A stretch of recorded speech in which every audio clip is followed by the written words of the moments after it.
disso. A culpa é do MBL. O MBL é o culpado pelo Lula ter voltado, pelo Bolsonaro estar preso, pelo Eduardo Bolsonaro... Então vamos começar com o Eduardo aqui na Jovem Pan. Bora. O Alexandre de Moraes ele tá baixando um porrete em mim, mas ele quer calar você. Eu só tô no meio do caminho. Porque se você ficar quieto, eles conseguem em Brasília fazer a estripulia que for e você sequer vai poder espernear na rua.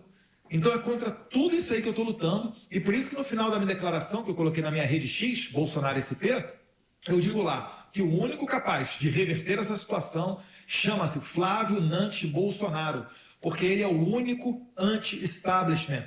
Todos os outros vão, nos bastidores, transacionar com o STF. Bicho. Cara, sério, velho. O tema é outro, né? Eu devia estar só ignorando aqui pra ele passar logo pro Renan. Mas, cara, o Flávio anti-establishment, velho. Mano, e o pior é que tem gente que ainda acredita nisso, cara. Bom, vamos lá. Inclusive, né, outros que hoje já dão exemplo disso daí, né? Acham que pelo diálogo dá para você buscar alguma coisa. Não dá. Ou pior ainda, tem gente agora que está apostando as fichas no tal de Renan Santos, do Missão Brasil, do MBL. Um cara que até pouco tempo atrás estava fazendo emoji com um coraçãozinho pro Moraes. Ele, o Kim Kataguiri, lutando pelo impeachment do Bolsonaro. Tá aí o resultado. Mandaram o pessoal ir para a praia na eleição de 2022. Tá aí o resultado. Os responsáveis por esse tipo de situação que a gente está vivendo, onde o deputado federal mais votado da história do Brasil não pode sequer voltar para pisar em solo brasileiro, qual é desses caras? Espero, né, que pelo menos agora... É por conta desses caras, velho. É por conta da gente... Não, é por causa da gente. Não é por tudo que o Bolsonaro fez. Não é por tudo que a família Bolsonaro fez. Não é pelos escândalos de corrupção, não é pelas conversas com o exército para tentativa de golpe, não é para nada disso. Nada disso aconteceu. Nada disso. A culpa é do MBL. O MBL é o culpado pelo Lula ter voltado, pelo Bolsonaro estar preso, pelo Eduardo Bolsonaro não poder voltar pro Brasil. A culpa é toda do MBL, meu velho. Você não entendeu? Você não entendeu ainda? Sabe o que é melhor? É porque ele começa a falar dele diminuindo. Tipo, é óbvio, esse cara. Não. tal de Renan... Tipo assim, nunca ouvi falar. Esse cara aí. Aí depois ele engrandece o movimento, falando que é por conta de nós. É sempre esse contraditório. É sempre esse paradoxo, o argumento deles. Exatamente, eles têm que se decidir. Ou a gente é relevante, ou a gente causou tudo isso, cara. Você se decide, velho. Porque assim fica feio, mano. Fica feio demais, velho.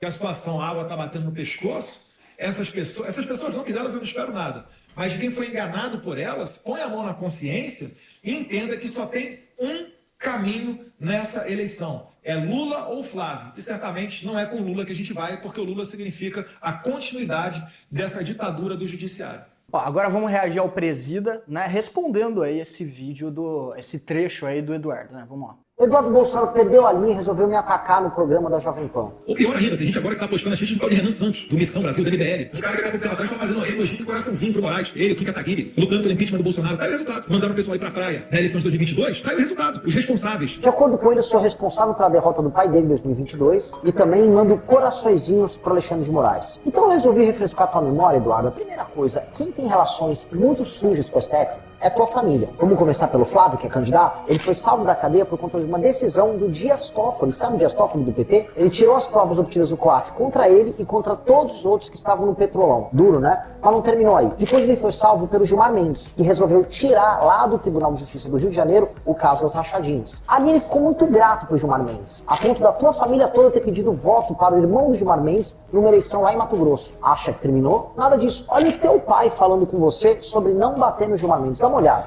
Tá aqui, ó, no print. Interessante, né, Eduardo? Mas acha que terminou? Óbvio que não. Teu irmão foi favorável a colocar agora o advogado do Lula, o Zanin, no STF. E pra falar em Alexandre de Moraes, foi o teu pai a pedir que o Alexandre de Moraes fosse vice dele nas eleições. Eu gostaria de convidá-lo para ser meu vice em 26. Sério. Sério, Eduardo, não entra nessa discussão. Vocês vão perder feio. Tenta defender que, sei lá, o Trump é lindo, que você ama ele. Vai que uma hora se acerta. Sério, tenta fritar um hambúrguer, tenta comprar uma casa talvez com o dinheiro que foi obtido lá com o Vorcaro. Que tal? Fica aí, que você gera menos danos pra todo mundo no Brasil ficando nos Estados Unidos. E mais, se você não consegue entender uma piada, uma ironia que eu fiz envolvendo Alexandre de Moraes, aí eu fico um pouco assustado, porque aparentemente o seu QI é tão baixo quanto o do seu irmão Jair Renan, um que nem sequer sabe falar em público. Eu vou continuar incomodando o sistema de Balneário Camboriú. Eu podia aqui continuar por horas e mais horas, mas a sua família tem relações espúrias com a STF. Vocês colocam as pessoas na frente dos quartéis para pedir golpe militar e no fim do dia fazem acordos com aqueles que vocês criticam para se manterem soltos e fazerem negócios. Diferente de você, Eduardo, eu nunca fugi da justiça do Brasil para ficar operando contra o meu próprio país, direto dos Estados Unidos. Eu vou vencer as eleições no Brasil e se eu for perseguido pelo STF, vou responder no Brasil. Porque é isso que homem, não covarde, faz. Se vocês concordam comigo e querem dar uma resposta para esse rato, já compartilhe esse vídeo, mete o aviãozinho. Meu nome é Renan Santos, eu sou pré-candidato à presidência da República. Toma dele. Nossa. Toma dele, né, cara? É o Caramba. presida, né, velho? Um E assim, massacre. cara, isso pra gente que é cracudo, né, cara? Pra gente que... Não, eu tô no MBL há muito tempo, acompanho o movimento, trabalhei lá, o Lobato a mesma coisa. Quantos anos você trabalhou lá? 6 anos. 6 anos trabalhando lá. Então, a gente que é cracudo, né, que vive isso, a gente já tá, né, de saco cheio de ouvir, né, esses argumentos. Ah, porque o Flávio foi salvo pelo Gilmar Mendes.